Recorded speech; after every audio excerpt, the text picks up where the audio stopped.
Good Friday. I mean, it's not Good Friday, but it's a Friday. On my last pass around this field, just did the ones up there by Jimmy's. Didn't take you with me. These are been going in the 60s so far. Well, let's put it this way. Doing the headlands, the field is average 50 bushel. So that's pretty good considering the outside time around usually sucks ass. So yeah, I'm gonna have to pull out up here at the road and dump because I'm going the wrong way, but it's the way we had to come in crossing the ditch down here that kind of screws everything up. So gotta put you down because I gotta turn. Oh, right in the middle of my turn. REO. Yeah, baby. Holding on.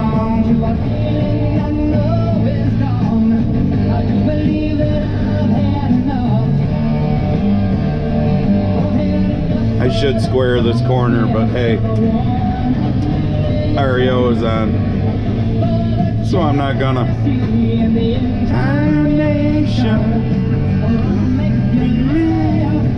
And you make me cry. I believe it's time for me to fly. Time for me to fly.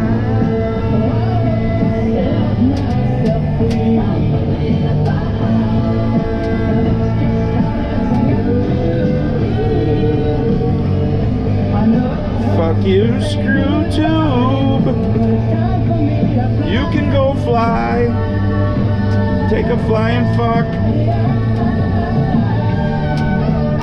Look, it's Barb. Barb. I had to pull out and dump this time because, like I said, I was going the wrong way. Oh, another good tune. Yeah. Too bad he's a liberal fuck, but still a good tune. Yes, I was a Bon Jovi fan. I'm not gonna lie, I still like Bon Jovi.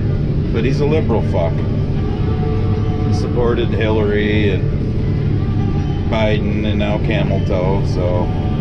But typical, you know, he's fucking rich, celebrity, and he doesn't go to the grocery store probably, so. Yeah. So I got, I don't know, well you can see it, a partial strip along the woods. It's not even a header width that I left. I might try and blend them in and grind them in because, I mean, it's fucking 2:15 and we're already shaded in all the way out to here. And that's the problem. That it's just green. I don't know. It might be deer food.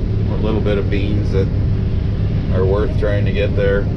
But so anyways, talking about liberals, Ian's last video I didn't do my dipshit section. If you go back to the last video, the pinned comment, look at the one that's got the most replies. Good old Ronnie Real or Real or whatever the fuck, however you fucking pronounce your name, dipshit.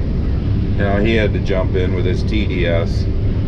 So, of course, you know, when you spit facts back at them, they shut up. And then remember Dan Koopman, old Koopy Poopy? Yeah, old Koopy Poopy, he jumped in too, and I tried to pin his comment, and it's not showing up as pinned, because apparently, I'm thinking Koopy Poopy deleted his comment, and his comment had something to do with, you know, Trump talks a big game, why isn't he down there in North Carolina where the hurricane hit, blah, blah, blah, you know, he's given no help. So then I had to remind him how the Biden and Harris administration are giving those folks $750 fucking dollars. Woohoo! Don't spend it all in one place. Kind of like the $700 they gave to the folks in Lahaina. Have we heard anything about Lahaina yet? Is that a prosperous city again, all rebuilt? No, of course it's not. Because didn't they talk about 15-minute city they wanted to do there? And isn't there something really important in the ground down there in the North Carolina and Tennessee area that got hit? I'm just saying. So, you know, don't spend that $750 all in one place. And I also had to remind old Koopy Poopy about how Trump and Elon you know, put a bunch of them Starlinks on a plane and sent them down there. Trump put up a GoFundMe that, as of yesterday, I think, when I looked, had over $3 million in it. So who knows what's in it today for those people. But yet FEMA doesn't have any more money for hurricanes. But yet they allocated like $650 million for fucking illegals. Imagine that. Alright, I had to turn, so I had to shut you up and put you down for a minute. But yeah, FEMA ain't got any fucking money for hurricane relief. But yeah, they're down at the border. I think it was $650 million to help illegals get across. Yep. Then you see the ads for the Red Cross. Oh, Red Cross, you know, donate to the Red Cross for the hurricane people. Where's the fucking Red Cross been for the last couple of years? Down to the border, helping to facilitate the crossing of illegals into our fucking country. Yeah. And I watched Jimmy's video last night too, so that fucking fired me up too. So, you know what? Fuck you cunt liberal bastards that think this is all great. So, Koopy Poopy and Ronnie Riel and the rest of you dipshits. So there's your fucking dipshit section. Just thought I'd get that out of the way. So, now we'll go back to doing beans. I got my magnet with me. Maybe I'll get you some exciting footage today. I don't know. We'll see.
Just about done with all of our long rows on this field, as you can see. Running about 63, 64 bushel right here, 13.5% moisture. Oh, I just got out, got the camera off the bin for you. Ooh, yeah, dusty. One thing I've noticed, I mean, the beans, you know, they're not perfectly dry. They're not 13%, obviously, but 13.5 is quite fine to be doing. But doing them this early, because this is pretty early for us, the first week of October, starting September 30th. Stems are still kind of green. They cut a little hard. They're not horrible, but it's tough to get them perfectly clean. But I'll take what we get. So, because they don't usually dock you for a few pods that are in the beans. You got to have a lot of foreign material in there before they dock you. So we'll put a few pods in the grain tank in order to be working on a 75-degree beautiful October 4th, because that's going to come to an end pretty soon. Sounds like next week when it starts raining and gets down into the 50s like we should be for this time of year. On to the short rows. All the long rows are done. And then it'll be going through the hedgerow over there to the 2 fields by the swamp, you know, where the white deer hang out. So maybe we'll see a white deer today, who knows. But I've been in beans anywhere from 20 bushel to the acre on that heavy clay spine that runs down that field by Jimmy's to 75 bushel to the acre. So this field's been pretty consistent, running between 50 and 60 bushel. Sometimes it gets up to between 60 and 65, but I knew we weren't going to have beans, all the beans like we had at the beginning there. Those were a couple of exceptional fields. The one behind my house was pretty exceptional. I'll take this one. As I've said before, I'll take any beans that average over 50 bushel. So we don't fertilize the beans.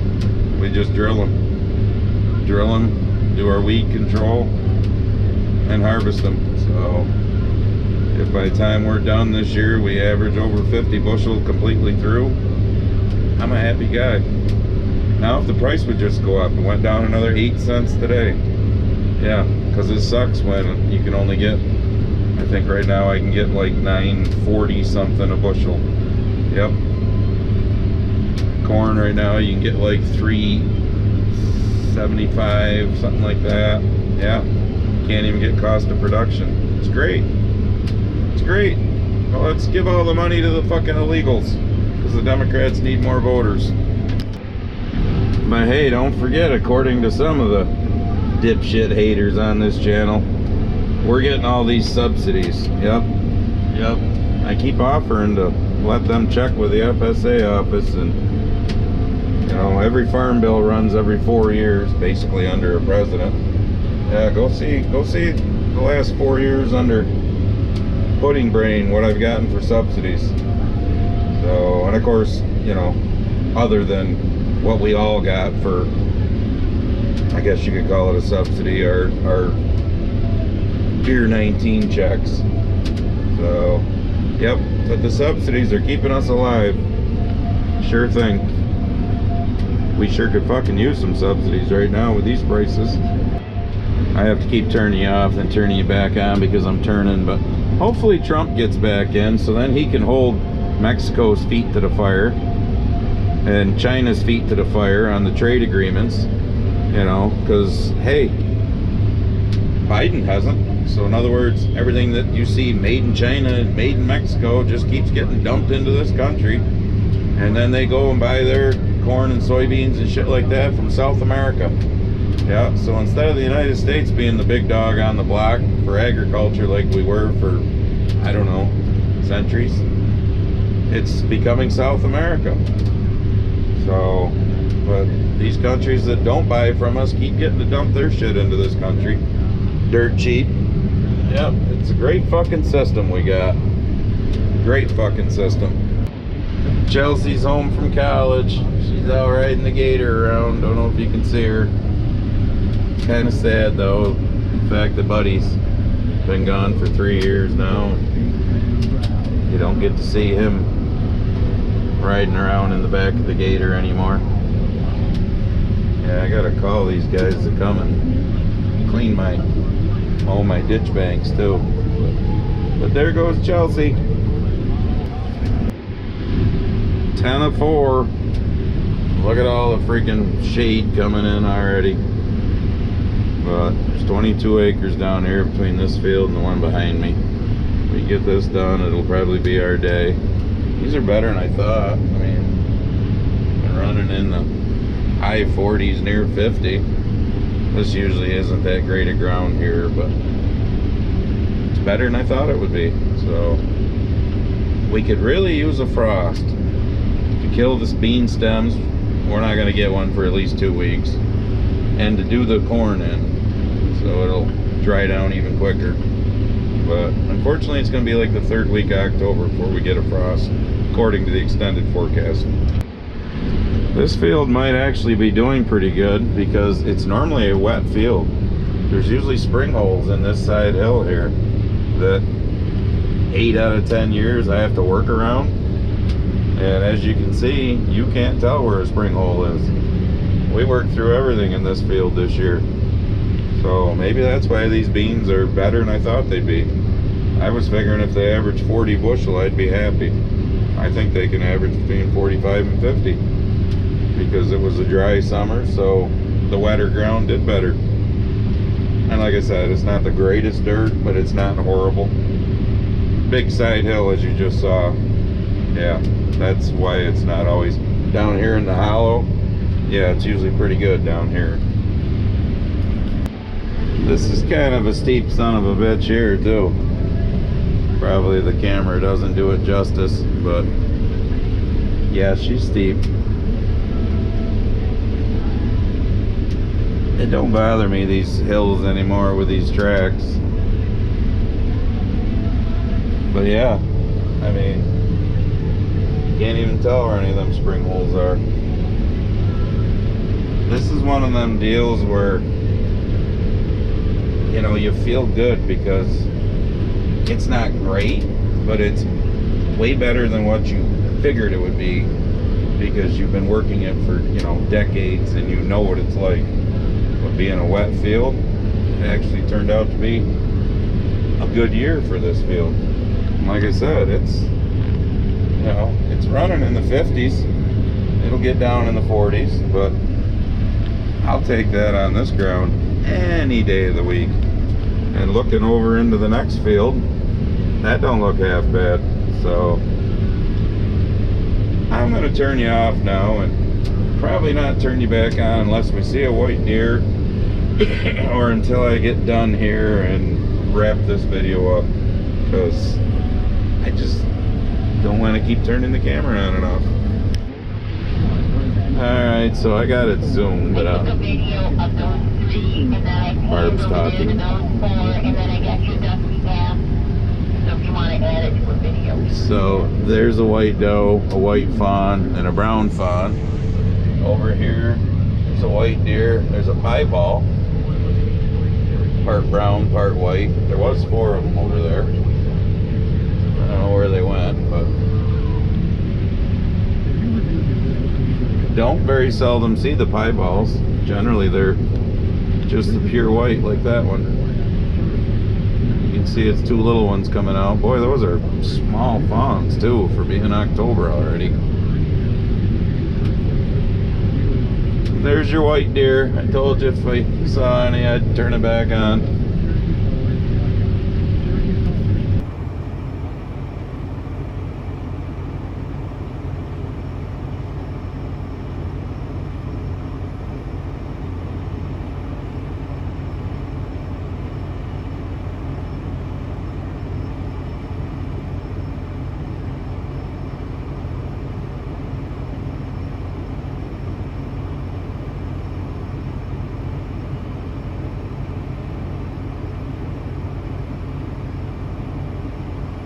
My first time around, I had about 40 turkeys in the beans down here in this corner point. Oh, there's 1, 2, 3, 4 white deer over here on the side. Oh, look this way after I go by.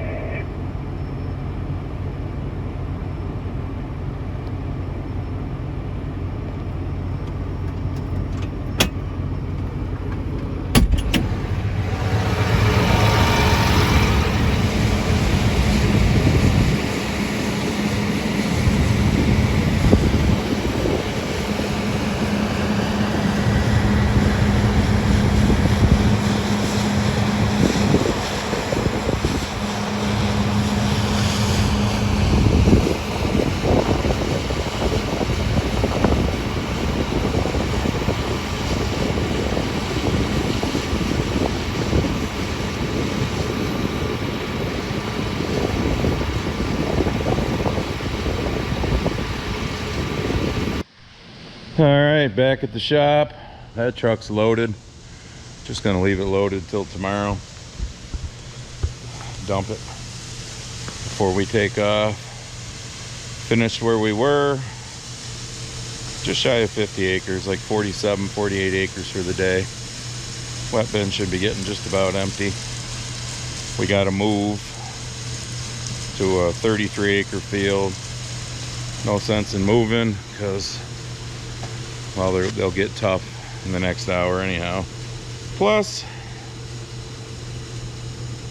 the weather, man, this chance of a cold front passing through.